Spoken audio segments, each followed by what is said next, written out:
Muy buenos días. En esta mañana tenemos para ustedes el tema acerca de la parábola de la tela nueva y el vino nuevo.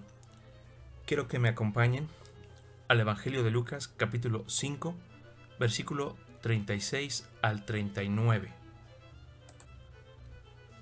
Les dijo también una parábola: nadie corta un pedazo de un vestido nuevo y lo pone en un vestido viejo, pues si lo hace, no solamente rompe el nuevo, sino que el remiendo sacado de él no armoniza con el viejo. Y nadie echa vino nuevo en odres viejos. De otra manera, el vino nuevo romperá los odres, y se derramará, y los odres se perderán. Mas el vino nuevo en odres nuevos se ha de echar, y lo uno y lo otro se conservan. Y ninguno que beba del añejo quiere luego el nuevo, porque dice: el añejo es mejor. Acompáñenme a hacer una oración. Padre, en esta mañana queremos pedirte que tú nos ayudes a cada uno de nosotros, no solamente en este momento, a disponer nuestro corazón, nuestra mente, nuestros pensamientos, sino que también podamos escuchar de manera muy personal, de manera muy particular, lo que tú tienes para cada uno de nosotros en esta mañana, Padre. Ayúdanos que después de escuchar tu palabra, recibir tu palabra en nuestras vidas, la podamos poner por obra a la brevedad posible, para que entonces, una vez que obedecemos tu palabra, una vez que hacemos conforme a lo que tú nos estás hablando, nuestras vidas puedan experimentar los cambios que tú quieres que se realicen para bien de nosotros, así como de los que nos rodean. Te lo pedimos en el nombre de Cristo Jesús. Amén. Muy bien, en este pasaje vamos a estar viendo precisamente dos parábolas, y ambas nos están hablando de cosas viejas, así como de cosas nuevas, haciendo el contraste entre unas y otras.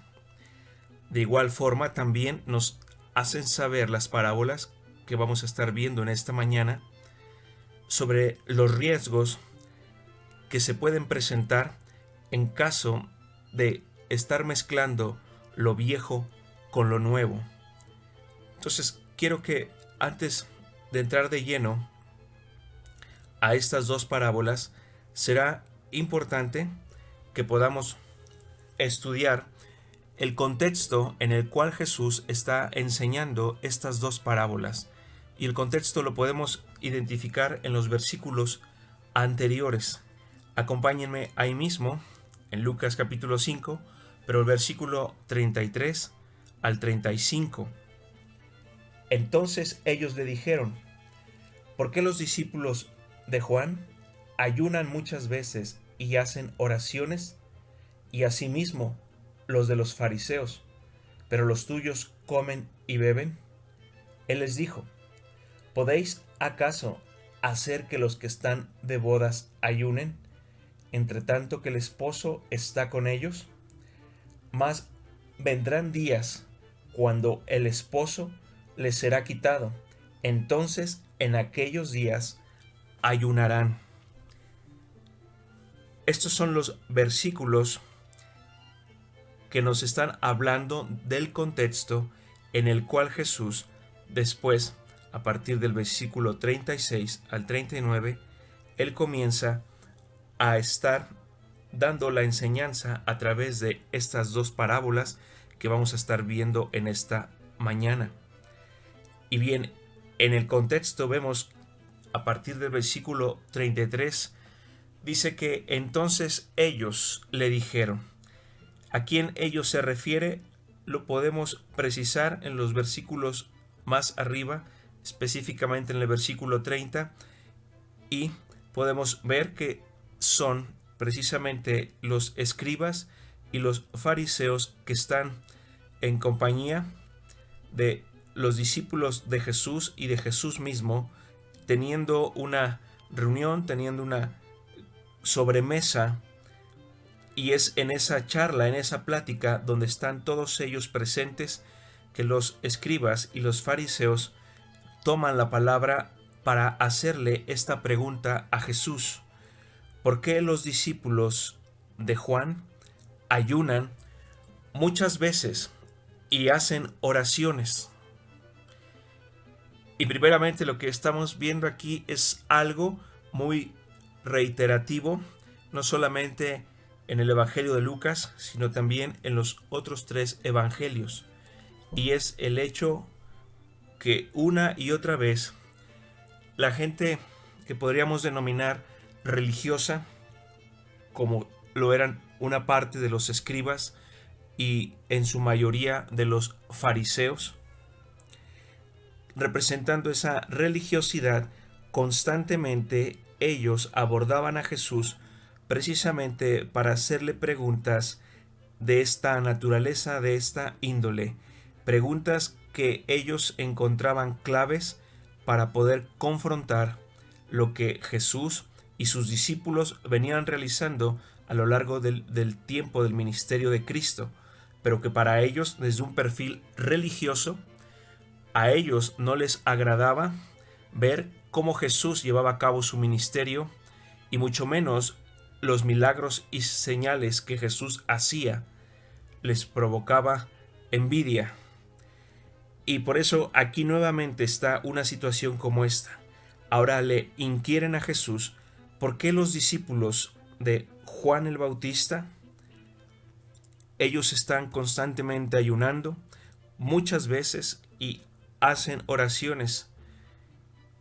Y entonces lo que estamos viendo es que están buscando nuevamente este tipo de preguntas comparativas, ya que alguien con una actitud religiosa, con un espíritu religioso, no va a aceptar que se realice algo diferente a lo que está establecido de acuerdo a su religiosidad, de acuerdo a sus tradiciones o de acuerdo a sus normas, aún incluyendo que esté valorando más estas tradiciones, estas normas, que los mandamientos mismos de Dios.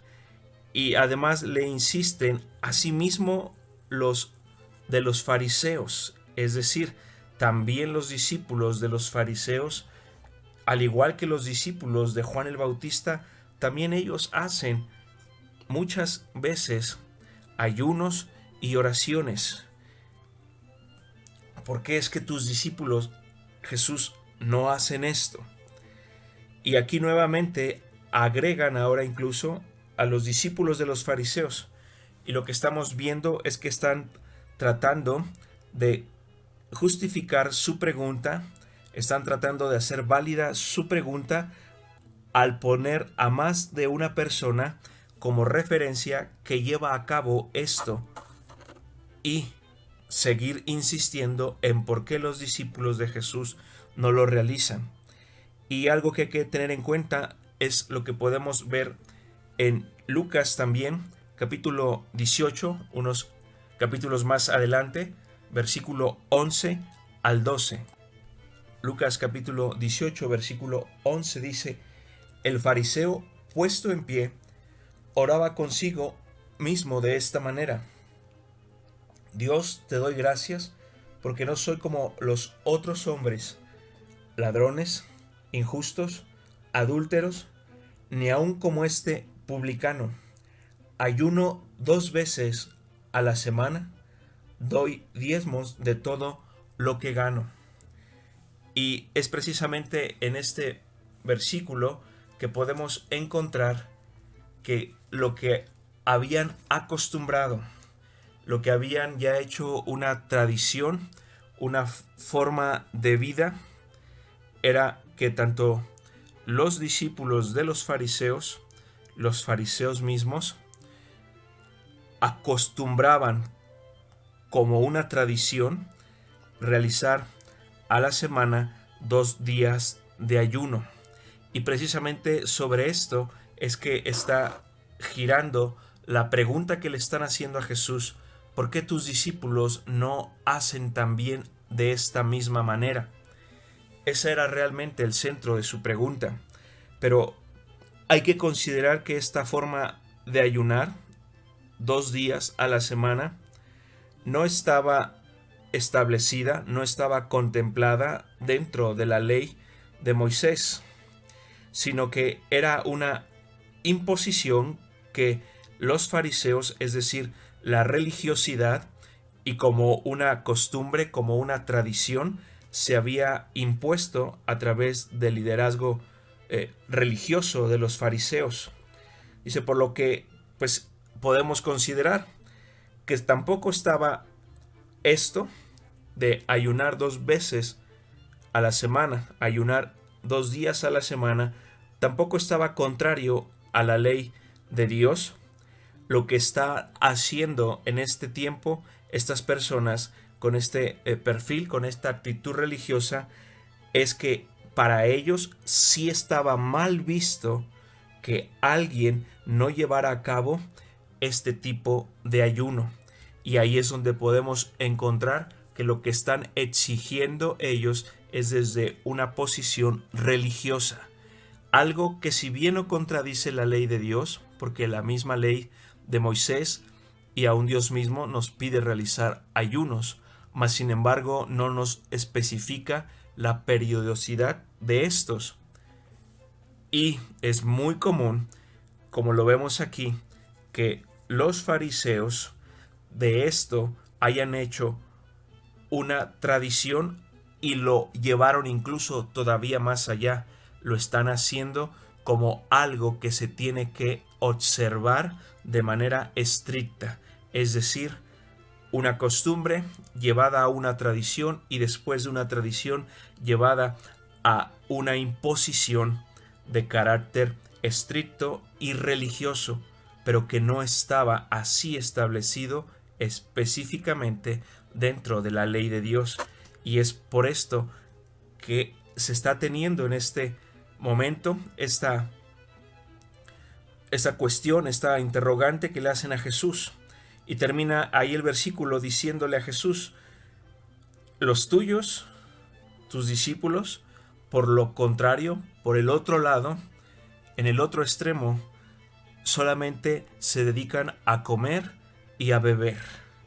Sí. Y aquí también nos está externando una característica de la religiosidad, que es muy habituada a hacer juicio en contra de todo aquello que no sigue sus esquemas, sus dogmas, sus paradigmas religiosos. Es algo muy característico de la religiosidad, que cuando no se atiende lo que ha establecidose de manera religiosa, se va a buscar juzgarlo o condenarlo para poderlo desacreditar. Pasemos al versículo 34, ahí en Lucas 5, dice: Él les dijo: ¿podéis acaso hacer que los que están de bodas ayunen? Y aquí Jesús, como en muchas otras ocasiones, veamos cuál es su postura para responder constantemente a este tipo de preguntas o de interrogantes que venían principalmente de la gente religiosa de aquel tiempo. Y Jesús en ningún momento está buscando intentar entrar en un debate o en un pleito o en una discusión, sino que los lleva a apelar a su conocimiento de manera común, de manera ordinaria, lo que todo mundo a su alrededor conoce y ha observado con toda facilidad desde muchos años atrás en sus vidas. Por eso les hace esta pregunta: ¿podéis acaso hacer que los que están de bodas ayunen, entre tanto que el esposo está con ellos? Les hace esta pregunta, y es interesante ver que Jesús finalmente utiliza también otra interrogante, otra pregunta, no para atacarles, sino para hacerles ver la realidad y para hacerles notar también principios del reino de Dios, para hacer sobresalir lo que está Jesús simplemente siguiendo. No son tradiciones, no son costumbres, no son mandamientos de hombres o imposiciones de la religión, sino les hace ver y saber que Jesús simplemente está siguiendo los principios del reino de Dios. Por eso es que con esta pregunta que les está ilustrando una situación en la vida cotidiana, en la vida real y de manera habitual, les hace ver esto. ¿Puede alguien que está en compañía o acompañando al futuro esposo estar en ese momento llevando a cabo un ayuno? Cuando lo más normal y lo habitual es que los que acompañan al esposo estén al igual que él, gozosos, contentos, y estén también compartiendo de ese gozo y esa alegría que hay en ese futuro esposo. Versículo 35 nos dice: mas vendrán días cuando el esposo le será quitado. Y aquí Jesús, por este otro lado, les hace saber que va a venir un tiempo, va a llegar un momento en que ellos sí estarán llevando a cabo un ayuno, pero que ahorita no es ese el tiempo. Vendrá más adelante, una vez que este tiempo llegue, cuando ellos tengan que estar también haciendo un ayuno, y les precisa que ese tiempo va a darse cuando Él les sea quitado de entre de ellos. Acompáñenme a Lucas capítulo 9, versículo 22. Lucas 9, versículo 22 dice: y diciendo, es necesario que el Hijo del Hombre padezca muchas cosas, y sea desechado por los ancianos, por los principales sacerdotes y por los escribas, y que sea muerto y resucite al tercer día. Precisamente en este pasaje, Jesús está también alertando a sus discípulos de lo que va a venir más adelante en la vida de él, de Jesús. Y precisamente es a ese tiempo al que se refiere Jesús en ese versículo de Lucas 5, 35. Mas vendrán estos días, este tiempo, cuando el esposo, Jesús, les sea quitado de entre los discípulos, y entonces dice, en aquellos días ayunarán, en aquellos tiempos, en ese momento, a partir de ese instante, ellos, una vez que no estén más en compañía del esposo, entonces ellos deberán de estar ayunando, precisamente cuando llegue ese tiempo. Y con esto lo que estamos viendo no es que Jesús esté en contra del ayuno, sino que les está precisando que en este tiempo ellos, sus discípulos, en compañía de él, Jesús, el esposo, ellos no deben de estar ayunando, puesto que deben de estar gozosos, alegres, compartiendo en compañía del esposo. Una vez que él les sea quitado de entre de ellos, entonces ellos van a estar llevando a cabo el ayuno. Y con esto vemos que Jesús no está en contra de realizar ayuno alguno, simplemente está precisándoles que hay un tiempo para ayunar y un tiempo en el cual no es posible estar llevando a cabo un ayuno. Muy bien, ahora que hemos estado viendo el contexto en el cual Jesús cita estas dos parábolas, podemos ir de lleno a estudiar cada una de estas dos parábolas. Regresemos ahí a Lucas capítulo 5, pero versículo 36. Dice, les dijo también una parábola. Nuevamente Jesús, recurriendo, como lo hace constantemente a lo largo de los evangelios, de utilizar parábolas para enseñarnos un principio más acerca del reino de Dios. Dice, nadie corta un pedazo de un vestido nuevo.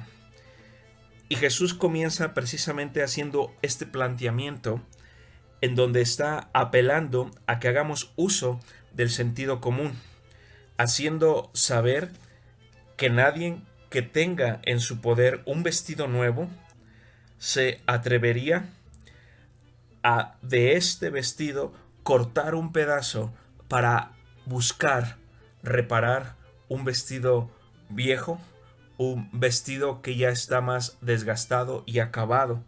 Y es lo que empieza haciendo Jesús precisamente con las parábolas una y otra vez. Nos está ilustrando con una situación que cada uno de nosotros conocemos, que hemos vivido o que hemos escuchado o visto a nuestro alrededor.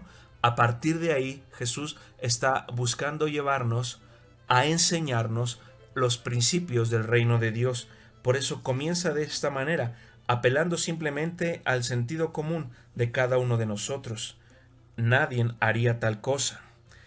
¿Cómo alguien podría echar a perder un vestido nuevo, cortando de él un pedazo de este vestido para ir a ponerlo, para ir a parchar o arreglar un vestido viejo? Dice, y lo pone en un vestido viejo. Nadie haría tal cosa, echar a perder un vestido nuevo, una tela nueva, buena, una tela que todavía tiene mucha calidad y mucha vida de uso por delante. Nadie echaría a perder ese vestido cortando un pedazo de ahí para terminar parchando, remendando o arreglando un vestido que ya está de salida, una vestimenta que ya está más cerca de ser desechada, puesto que la tela está ya enmohecida, la tela ya está quizás hasta podrida, la tela de ese vestido viejo. Y ahí es importante que veamos esta parte. Esto está representando lo que es muy común en la vida de muchos de nosotros, cuando después de que hemos recibido a Cristo como nuestro Salvador, es muy común tener este pensamiento. ¿Cuál? El de querer seguir conservando nuestra vieja forma de vida, que está viciada, está ya podrida, está ya enmohecida.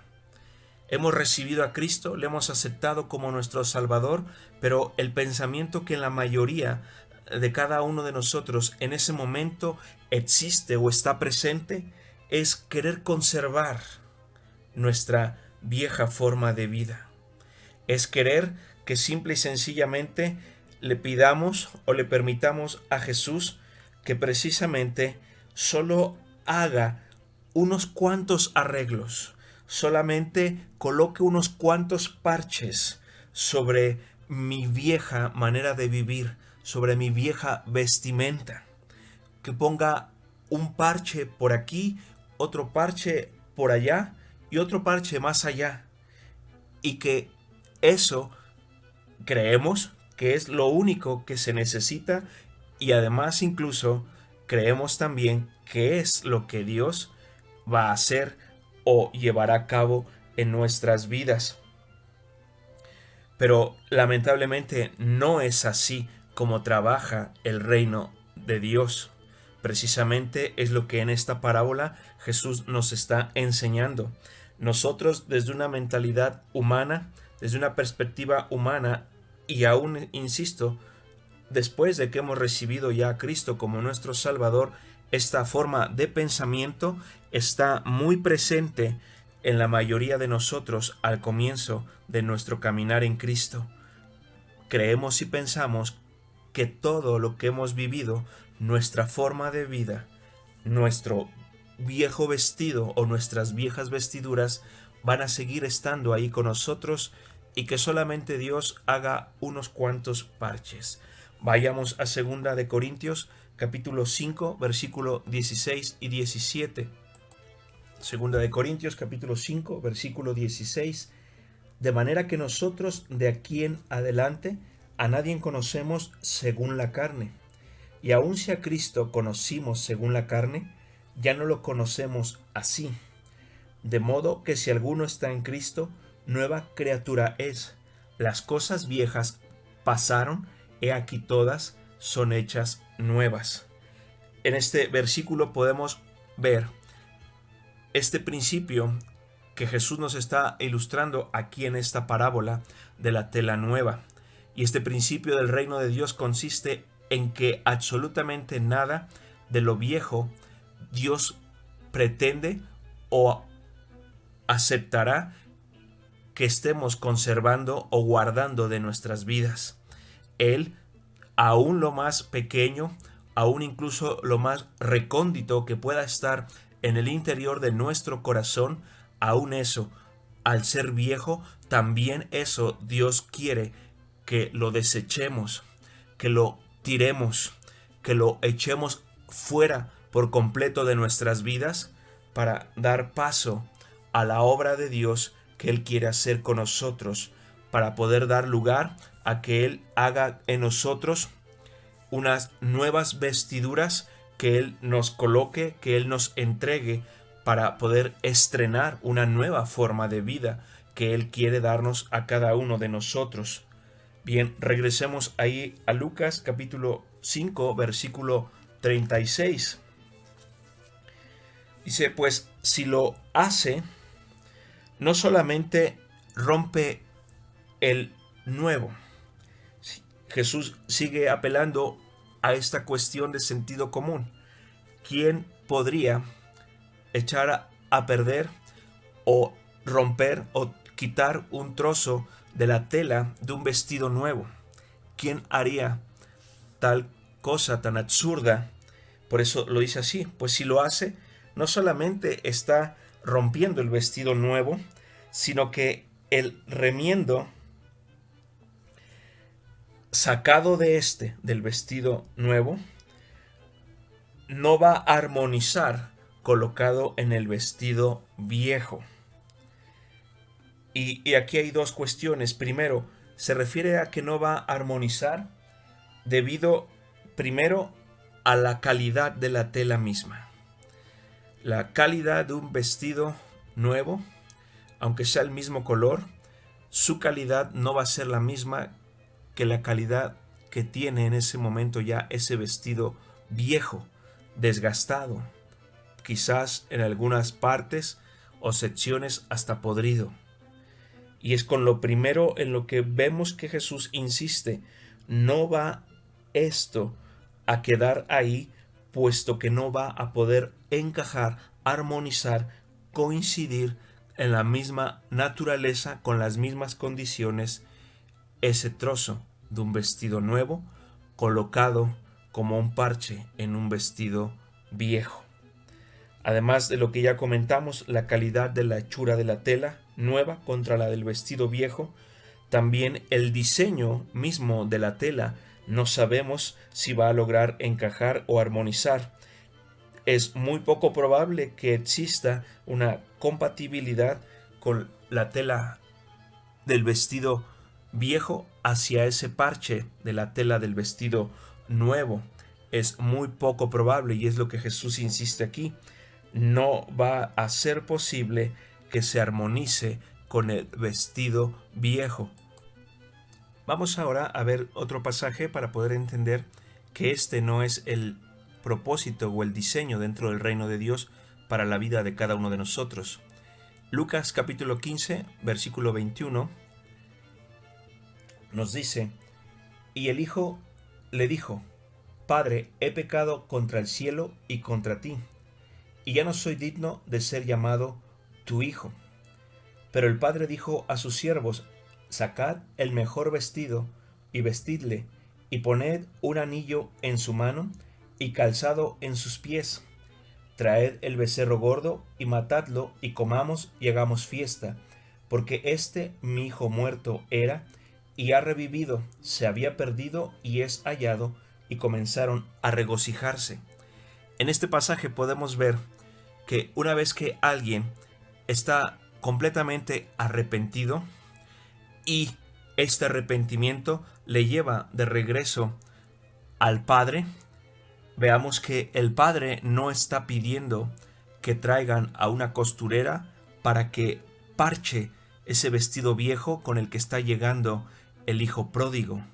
Lo que vemos aquí y nos está enseñando precisamente los principios del reino de Dios es el hijo pródigo regresa al Padre totalmente arrepentido, y esto el Padre lo sabe, lo identifica, lo percibe, y veamos que lo primero que el Padre está buscando hacer por el Hijo es precisamente pedir el mejor vestido para quitarle el vestido viejo y vestirlo con ese mejor vestido que el padre está pidiendo que traigan para su hijo que ha regresado con un corazón arrepentido.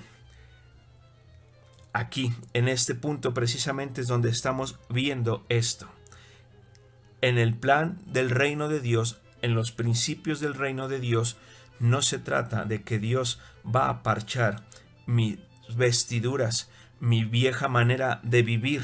No es que Dios vaya a querer arreglar aquello que en mi vida está mal y simplemente le dé una acomodada y que yo siga llevando mi vida.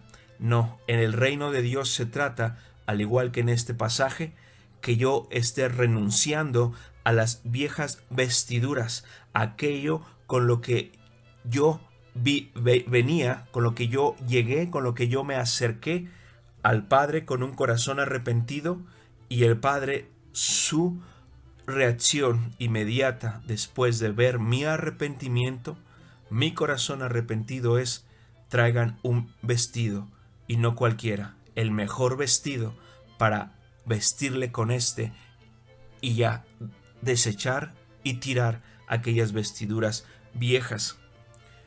Vamos ahora a ver esta misma parábola en los pasajes paralelos. Acompáñenme a Mateo capítulo 9, versículo 16. Mateo capítulo 9, versículo 16 dice: nadie pone remiendo de paño nuevo en vestido viejo. Es el pasaje paralelo, y algo interesante aquí es que no nos está citando de la existencia de un vestido nuevo del cual se tenga que cortar un trozo para ponerlo en el vestido viejo. En este pasaje paralelo simplemente nos hace notar de la existencia sí del vestido viejo, y no nos precisa de dónde proviene ese remiendo o ese parche que se le busca poner al vestido viejo. Posiblemente aquí, insistimos, quizás no venga de un vestido nuevo, pero sí provenga de un metro de tela o de una tela que se compró, pero al final de cuentas vamos a llegar al mismo punto. Esa tela nueva, aunque no venga de un vestido nuevo, no nos va a arreglar el problema al poner un remiendo o un parche sobre un vestido ya viejo. ¿Por qué? Dice, porque tal remiendo tira del vestido y hace peor la rotura.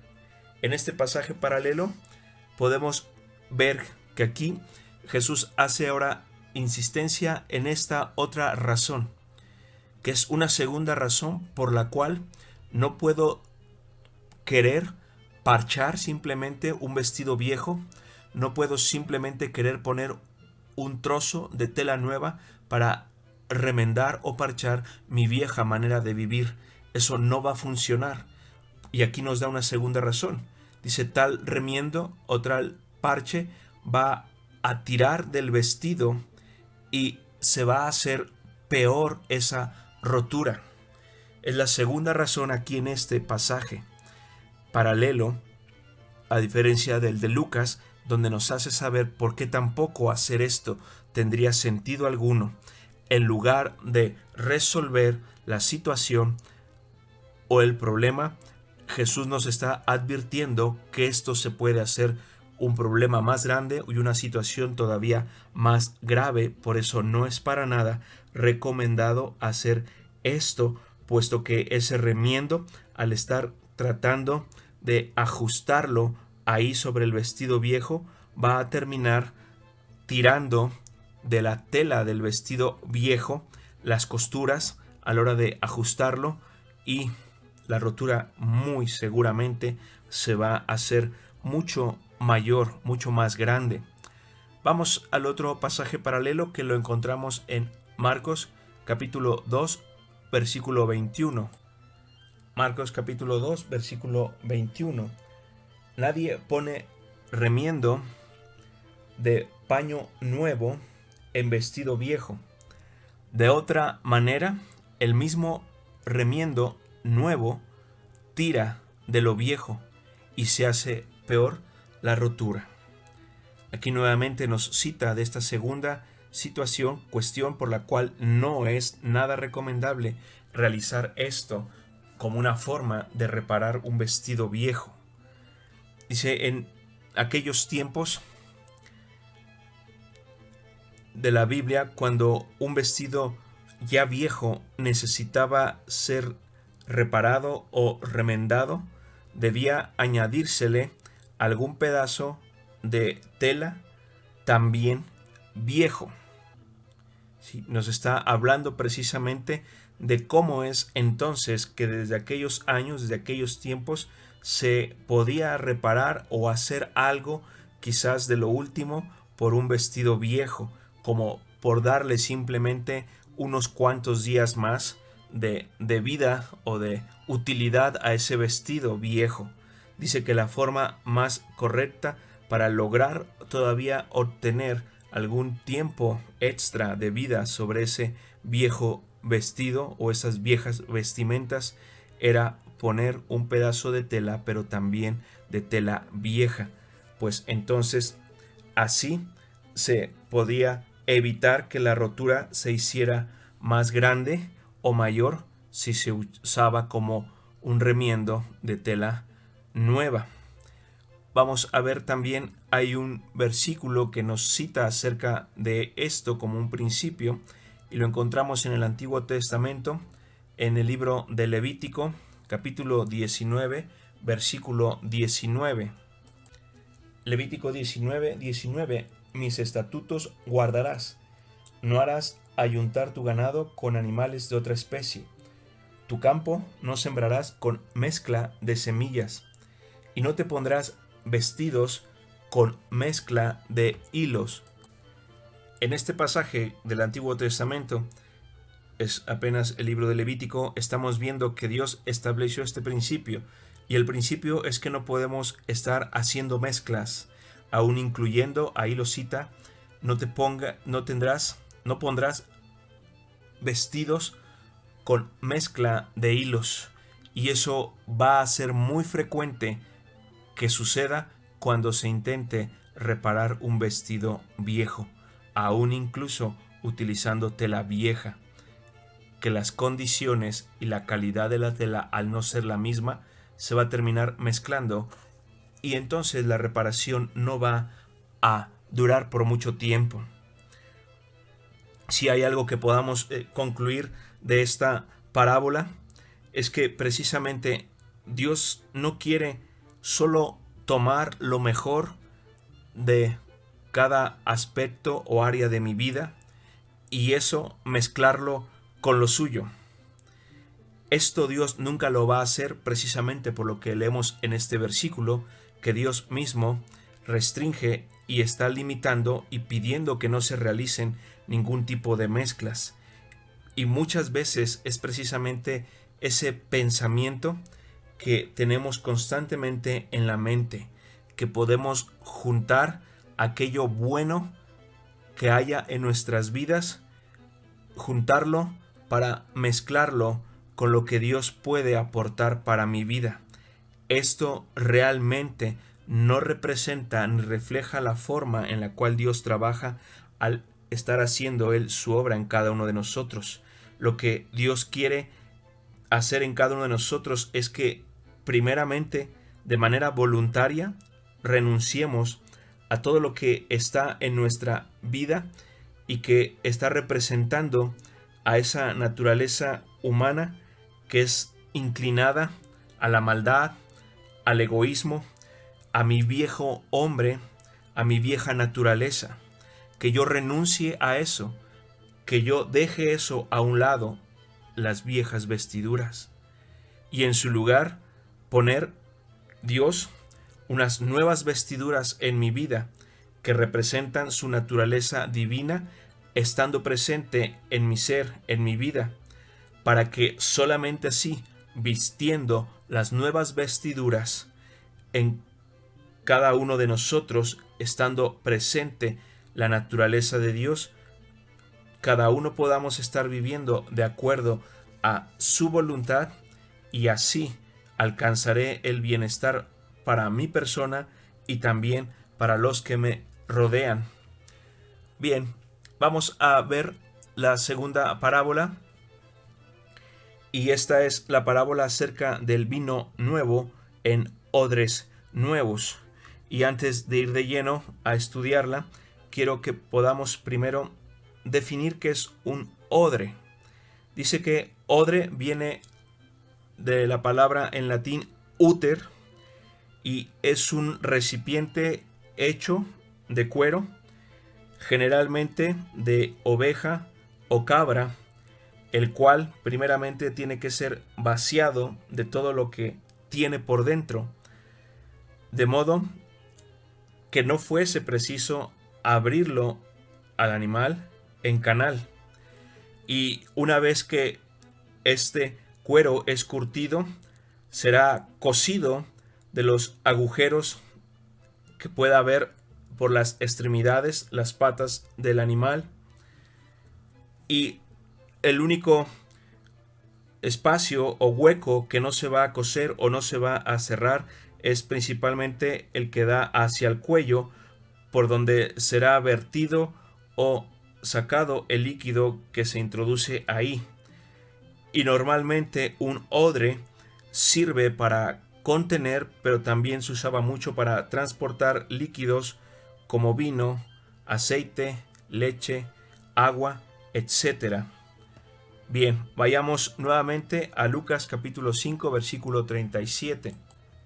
Lucas capítulo 5, versículo 37 dice: y nadie echa vino nuevo en odres viejos. Y aquí Jesús está usando otra vez una nueva parábola para ratificar la enseñanza que él llevó a cabo con la parábola anterior, pero también dentro del mismo contexto de los versículos 33 al 35 de este mismo capítulo 5. Y él está nuevamente aquí utilizando una historia cotidiana de la vida. Ahora el tema es precisamente el vino nuevo y los odres viejos. Y lo primero está citando él esto, está apelando a esta situación, a esta vivencia, a esta experiencia que se da en la vida real, diciéndonos precisamente que nadie que sabe de este tema, que nadie que ha visto esto o que hace uso de esta experiencia en la vida, va a estar poniendo vino nuevo en odres viejos. Y después nos precisa el por qué. Dice: de otra manera, si alguien hiciera tal cosa, poner vino nuevo en odres viejos, nos dice lo que va a suceder y lo que va a venirse a dar es que el vino nuevo va a terminar rompiendo esos odres viejos. Y esta es una de las primeras razones por las cuales Jesús está dándonos a conocer y a saber que el reino de Dios tampoco hace esto. Que el reino de Dios también se lleva a cabo basándose en lo que sucede con la cuestión de los odres viejos y el vino nuevo. Y lo primero que nos hace saber es que no se pueden mezclar. El vino nuevo no se puede colocar en odres viejos. Y la razón primera es porque el vino nuevo, o que ha sido recién hecho, ese jugo de uva, se vierte, se colocara dentro de un odre viejo. Lo que habitualmente se hace es esto, y después se deja ahí ese vino nuevo que esté alojado dentro del odre. Pero si este es un odre viejo, y se conforme ese vino nuevo va a ir empezando a fermentar, la bolsa, es decir, el odre de cuero, se va a buscar estirar debido precisamente a la emisión del gas resultado de la fermentación del vino nuevo. Y ahí es donde radica el problema. Un odre viejo ya no puede expandirse más, ya no puede ensancharse más, porque a causa de que ya está envejecido y a causa de que tiempo atrás ya experimentó esa posibilidad de extenderse, ya no lo va a lograr hacer aquí nuevamente este odre viejo. Y entonces, en la medida que ese vino nuevo siga fermentándose dentro del odre viejo, con el paso del tiempo va a llegar el momento en que el odre viejo va a romperse, se va a abrir a causa de que no puede extenderse, no puede expandirse más, debido a que es un odre ya viejo. Dice, y se derramará una vez que el odre viejo se rompe. Entonces nos presenta Jesús que sucede un segundo y final problema, y es que el vino entonces se viene a tirar. Una vez que ese odre viejo se rompe, se parte, se va a tirar ese vino y se está desperdiciando ese vino, se ha perdido ese vino, pero además no solo el vino, sino que el odre viejo también se ha echado ya a perder, puesto que se reventó, se abrió, se partió, y este es el problema. Aquí tenemos dos pérdidas al mismo tiempo: el vino nuevo, que es derramado, que es vertido, que es tirado y se ha desperdiciado, pero también por el otro lado el odre viejo, que al romperse, al reventarse, ya no puede servir para más. Entonces es importante primero que definamos qué está representando en esta parábola el vino nuevo, y representa la presencia de la llenura del Espíritu Santo sobre la vida de una persona. Eso está representando el vino nuevo, así como los odres están representando cada una de las condiciones de nuestra vida delante de Dios. Por decir, los odres viejos, que ya comentamos aquí en este versículo, está representando la condición de la vida de una persona cuando venimos delante de Cristo, que llegamos maltratados, que llegamos ya cansados, abatidos, muy desgastados. Pero no solo eso, sino que también traemos a cuestas en nuestro corazón, en nuestro interior, muchas áreas de nuestra vida que presentan una dureza, presentan una rigidez a causa de todo lo que hemos estado viviendo hasta antes de conocer a Cristo. Por lo tanto, este odre viejo viene a representar también que esa persona, la vida de esta persona, ya es muy poco flexible a poder aceptar cambios en su vida. Ya no los va a asimilar o aceptar con facilidad. Y por esa razón, una vez que el vino nuevo se coloque dentro de un odre así viejo, lo que va a venir a suceder es que ese odre viejo va a terminar reventándose, va a terminar partiéndose. Vayamos al versículo siguiente, versículo 38, dice: mas el vino nuevo en odres nuevos se ha de echar.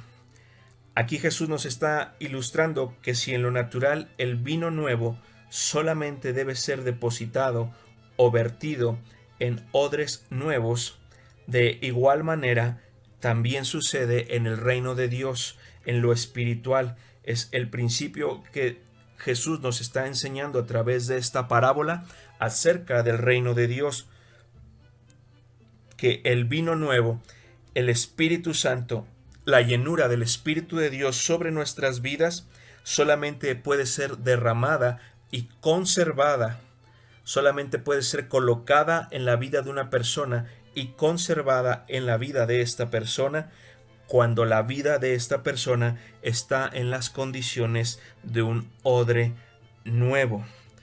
Y un odre nuevo sería la vida de alguien que ha renunciado, que ha desechado ese odre viejo. lo ha tirado, su vieja manera de vivir, su vieja forma de pensar, de comportarse, de dirigirse, de actuar. Esa persona ha desechado ese odre viejo y entonces se ha permitido que Dios esté haciendo de él un odre nuevo, y el punto de partida es que esa persona esté dispuesta a permitir que Dios transforme su vida. Es el punto de partida para que Dios, Él pueda hacer en mí un odre nuevo, que yo me disponga en mi voluntad a cooperar y permitir que sea Dios el que esté haciendo en mí un odre nuevo. En este mismo versículo y dice, y lo uno y lo otro se conservan. En lo natural, apelando a la experiencia que sucede con el vino nuevo que es depositado en odres nuevos, lo que viene a suceder es que ese vino nuevo, al estar fermentando dentro de un odre nuevo, no se va a reventar ese odre, puesto que al ser un odre nuevo va a estar expandiéndose, va a estar extendiéndose de forma tal que nunca va a llegar a reventarse debido a el gas resultado de la fermentación del vino nuevo que se va a estar llevando a cabo dentro del odre nuevo con el paso del tiempo. Y esto en lo espiritual nos está representando que el odre nuevo es esa persona, como ya dijimos, que está permitiendo la obra de Dios en su vida, pero sigue manteniendo la llenura del Espíritu Santo. Ese odre nuevo sigue alojando y sigue lleno del Espíritu Santo sin que éste se derrame o se tire. Y al hacer esto en su vida, el odre nuevo está también siendo beneficiado por la obra de la presencia de Dios en la vida de esta persona.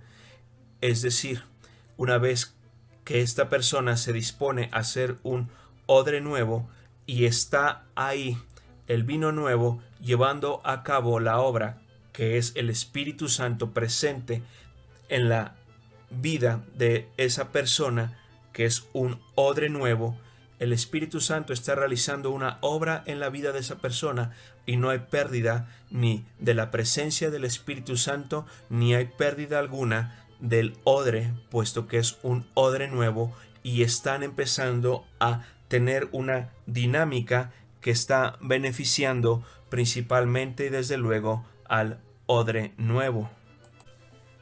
Es decir, el odre nuevo que está representando la vida de aquella persona que ha rendido, ha entregado por completo su vieja manera de vivir, es decir, su viejo odre, ha renunciado a este, y Dios en cambio le está dando una nueva vida, es decir, Dios le está permitiendo tener un nuevo odre, en donde el vino nuevo, el Espíritu Santo, la presencia, la llenura del Espíritu Santo sobre la vida de él, que es ya un odre nuevo, al estar sucediendo esto, entonces Dios lo va a estar llevando hacia un nuevo nivel de la llenura de su Espíritu Santo, de tal forma que en la vida de esta persona no solamente está comenzando la obra de Dios, sino está avanzando a más día con día, semana a semana,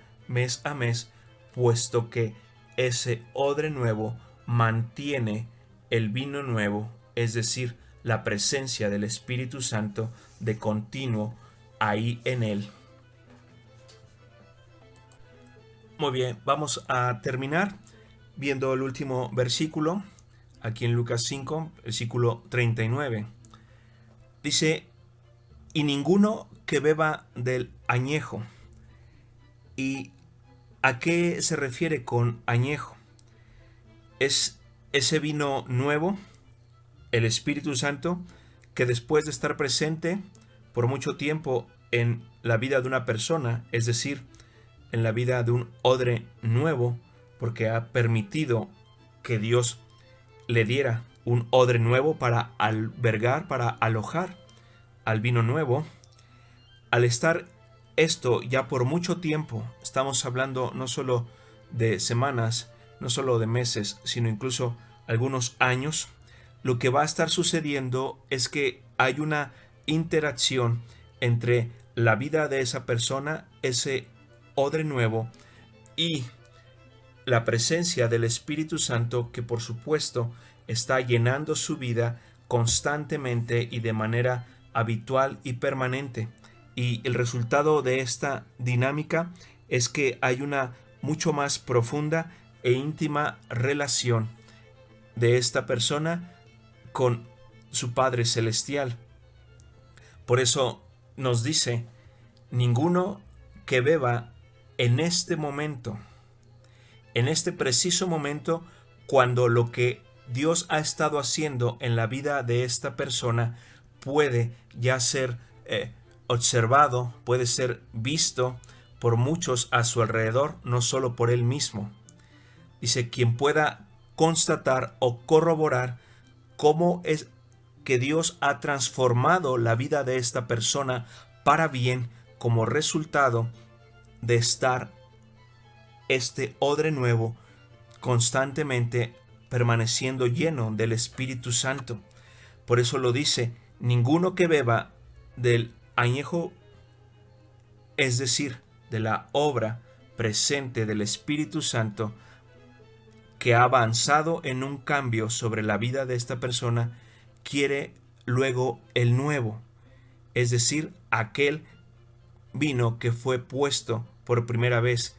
Es decir, ni esta persona misma va a anhelar estar recibiendo o volver a vivir aquellos días, aquellos meses o años atrás, cuando por primera vez el Espíritu Santo vino a llenar su vida. Esa persona no va a anhelar eso, puesto que lo que está viviendo en el tiempo presente, en el tiempo actual, es mucho mejor, es mucho más edificante, es mucho más exquisito, debido a la obra que Dios ha estado haciendo en la vida de él para transformar su vida de una manera tal que ni él mismo se reconoce, pero principalmente los que le rodean tampoco pueden dar crédito del cambio y la obra de Dios que ha estado haciendo en la vida de este odre nuevo. Por eso es que esta persona, transformada por el poder del Espíritu Santo, sabe que este tiempo, lo que está viviendo recientemente, no lo puede cambiar por nada de lo que haya vivido antes, al comienzo, al inicio de la obra de Dios en su vida, cuando recién él renunció a ese odre viejo y Dios le dio un odre nuevo. Y el versículo termina diciéndonos, dice, porque él mismo, dice esta persona, y reconoce que lo que tiene hoy día, gracias a la obra de Dios en su vida, gracias a la presencia del Espíritu Santo, de aquel vino nuevo que fue depositado por primera vez cuando él decidió permitirse ser un odre nuevo con la ayuda de Dios, nada de eso se compara a lo que hoy día él vive. Por eso termina diciendo así, porque él mismo reconoce, él mismo nos dice, esta persona, el vino actual, lo que actualmente estoy viviendo de mi relación, mi comunión con Dios, es mucho mejor. Y no solo él podrá decir esto, sino también muchas personas alrededor de la vida de él podrán constatar y ser testigos de los cambios que Dios ha estado haciendo en la vida de él. Acompáñenme a Juan capítulo 2, versículo 9. Juan capítulo 2, versículo 9 dice, cuando el maestresala probó el agua hecha vino, sin saber él de dónde era, aunque lo sabían los sirvientes que habían sacado el agua, llamó al esposo y le dijo, todo hombre sirve primero el buen vino, y cuando ya han bebido mucho, entonces el inferior, mas tú has reservado el buen vino hasta ahora. Estos versículos precisamente nos ratifican lo que aquí Jesús nos está enseñando a través de esta parábola.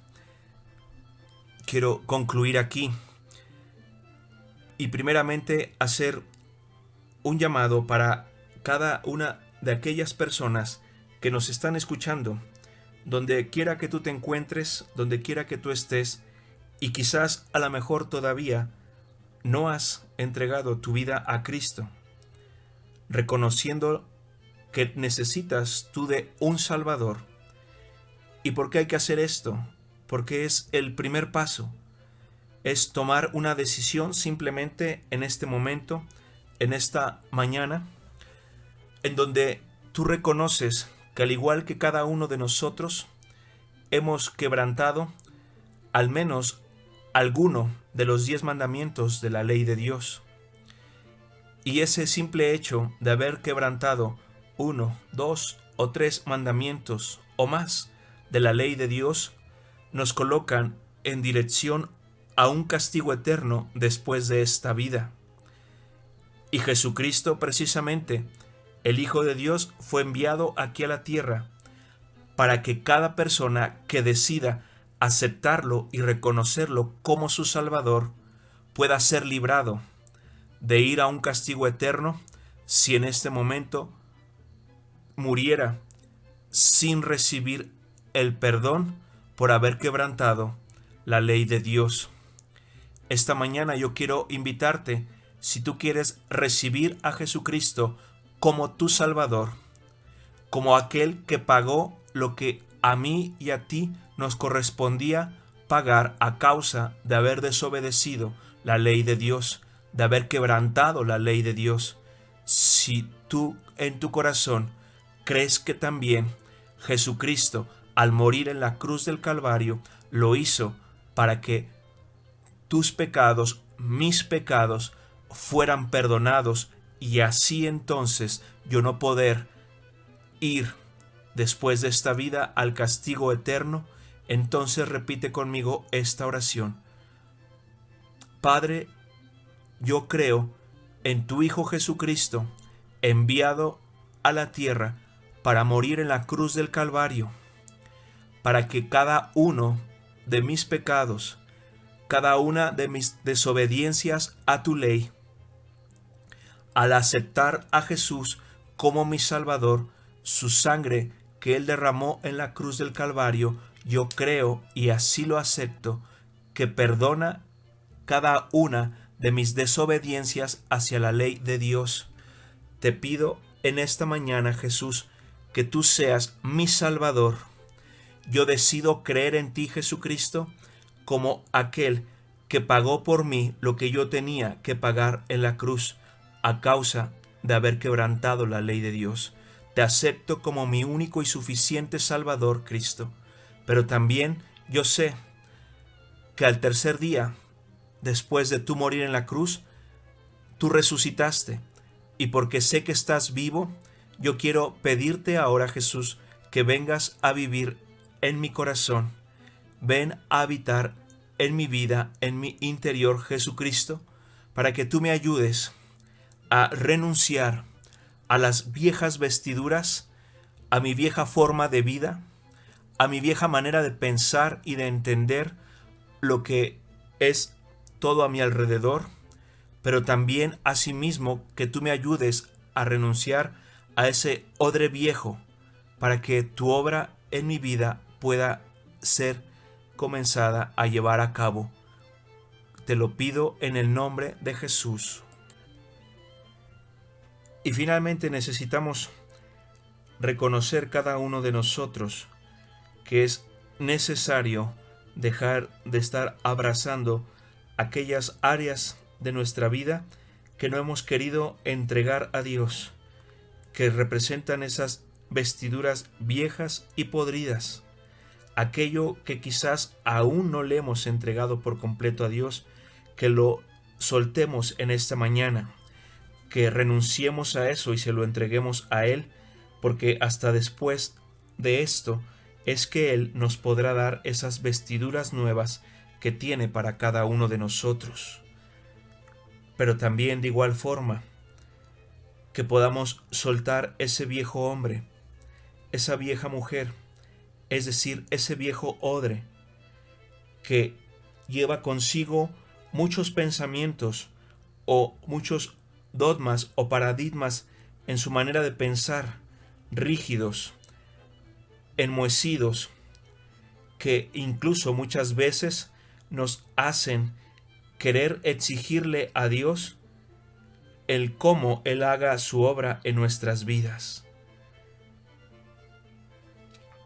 Es tiempo de que soltemos lo viejo para recibir lo nuevo que Dios tiene para cada uno de nosotros.